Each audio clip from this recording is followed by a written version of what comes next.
Ultimate rava idli பர்ஃபெக்டான ரேஷியோவில் செஞ்சுருக்கேன். இதே மாதிரி சாஃப்டாகவும் புட்டு மாதிரியும் வரணும். எப்படி பண்ணலாம் அப்படிங்கிறத பார்க்கலாமா? இட்லி பார்த்திங்களா எவ்வளோ சாஃப்டாக இருக்குது. கெட்டி தேங்காய் சட்னியோட சான்ஸே இல்லை. இதுக்கு ப்ரிப்பரேஷன் மெத்தட் போயிடலாம். இந்த மாதிரி ஐட்டங்கள் மட்டும்தான் நம்ம அதோட சேர்க்க போகிறோம். இதில் முடிஞ்ச அளவு எல்லாத்தையுமே குட்டி குட்டியாக கட் பண்ணி போட்டுக்கோங்க. பச்சை மிளகாலேருந்து கருவேப்பிலை வரைக்கும்.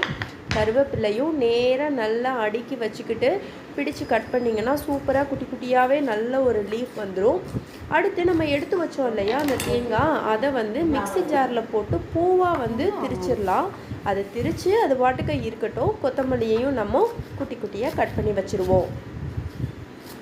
முடிஞ்ச அளவு நீங்கள் ஃபைனாக சாப் பண்ணுங்கள். கட் பண்ணியாச்சு.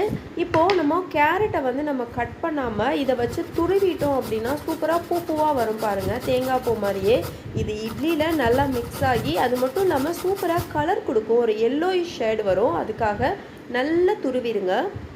இந்த முந்திரி பருப்பு என்ன பண்ணலாம் அப்படின்னா, நம்ம கட் பண்ணி எடுக்கிறத விட இந்த மாதிரி கல் இருந்து இடிச்சிட்டிங்க அப்படின்னா 3/4 பதம், அரை பதம், 1/4 பதம்னு வந்துடும். இப்போது கரெக்டான ரேஷியோ என்னென்னா, நம்ம எடுக்கிற ஒரே கப்பு தான் நமக்கு அளவு. நான் 1 கப் ரவை அளந்து அதில் கொட்டியிருக்கேங்க. அதுக்கான கேர்டு ஈக்குவல் குவான்டிட்டி போடுங்க. எவ்வளோ ரவை எடுக்கிறீங்களோ அதே அளவு தயிர் மிக்ஸ் பண்ணிங்க அப்படின்னா சூப்பர் சாஃப்டாகவே இட்லி கிடச்சிரும். இந்த ரவையோடு இதை சேர்த்து மிக்ஸ் பண்ணிடலாம். நம்ம அரைச்சி வச்சோம் இல்லையா தேங்காய் பூ, இதையும் சேர்த்து இதை முடிஞ்ச அளவு நல்லா எல்லாம் கலக்கிற அளவு கலந்துட்டு அதை ஒரு 20 மினிட்ஸ் நம்ம ஊற விட போகிறோம். எல்லா பக்கமே இதுக்கு தண்ணி ஊற்ற வேண்டாம். இது எல்லாமே மிக்ஸ் ஆகிடும். பார்த்திங்களா, இது ஒரு 20 மினிட்ஸ் இருக்கட்டும். இது ஊற வச்சு ஒரு 10 நிமிஷம் கழித்து ஒரு தாளிப்பு ரெடி பண்ணலாம். நம்ம ஒரு 2 டேபிள் ஸ்பூன் எண்ணெய் சேர்த்துருக்கோம். கை நிறைய உளுந்து போட்டுக்கோங்க. அதே மாதிரி அதே அளவு கை நிறைய கடலைப்பருப்பு போட்டுக்கலாம்.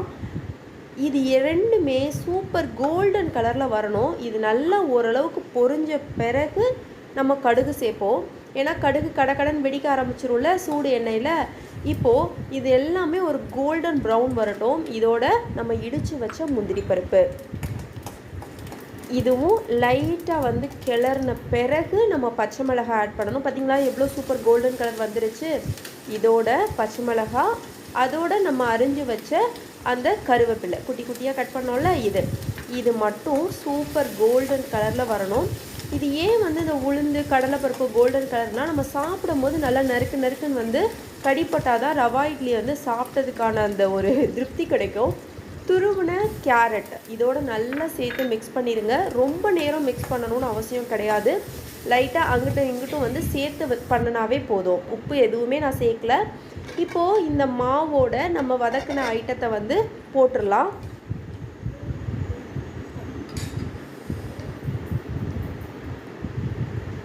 நம்ம எடுத்தோம் கப்பு பார்த்திங்களா, ஃபஸ்ட்டு ஒரு அரை கப் அளவு மட்டும் தண்ணி சேர்த்து ஒரு மிக்ஸ் பண்ணலாம். இதில் இப்போ தான் நம்ம உப்பு ஆட் பண்ண போகிறோம். 1 ஸ்பூன் அளவு உப்பு ஆட் பண்ணிக்கோங்க. டேஸ்ட் பண்ணி பார்த்து தான் போடணும். நம்ம துருவி வச்ச கட் பண்ணி வச்ச அந்த கொத்தமல்லியை இதோட சேர்த்து மிக்ஸ் பண்ணிடலாம். மாவு நமக்கு எப்படி இருக்குது, புட்டு மாதிரி கெட்டியாக தான் இருக்குது இல்லையா? அதனால நம்ம அதே கப்பில் மறுபடியும் ஒரு அரை கப் அளவு தண்ணி இதோட சேர்த்துடலாம். இதை நல்லா மிக்ஸ் பண்ணிவிட்டு உப்பு கரெக்டாக இருக்கா அப்படிங்கிறத நீங்கள் நல்லா டேஸ்ட் பண்ணிக்கோங்க.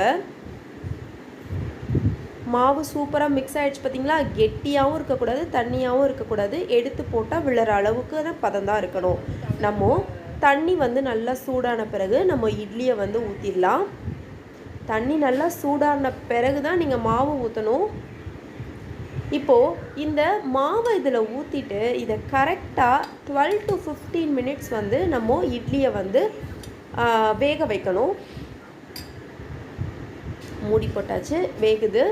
அவ்வளோதான். ஒரு 12 மினிட்ஸ் கழித்து ஓப்பன் பண்ணி பார்த்தோன்னா சூப்பராக வெந்திருக்கும். பார்க்கவே எவ்வளோ சூப்பராக இருக்குது பார்த்திங்களா. எதுவுமே ஒட்டவே கிடையாது, பிசுப்பு கிடையாது. அந்த அளவுக்கு ஒரு பர்ஃபெக்டான ரவா இட்லி ரெடி ஆகிடுச்சு. இதுக்கு எப்போதுமே கெட்டி தேங்காய் சட்னி தாங்க செம காம்பினேஷன். ட்ரை பண்ணி பாருங்கள். கரெக்டான ரேஷியோவை ஃபாலோ பண்ணுங்கள். சூப்பரான ரவா இட்லியை சர்வ் பண்ணுங்கள். Thank you so much.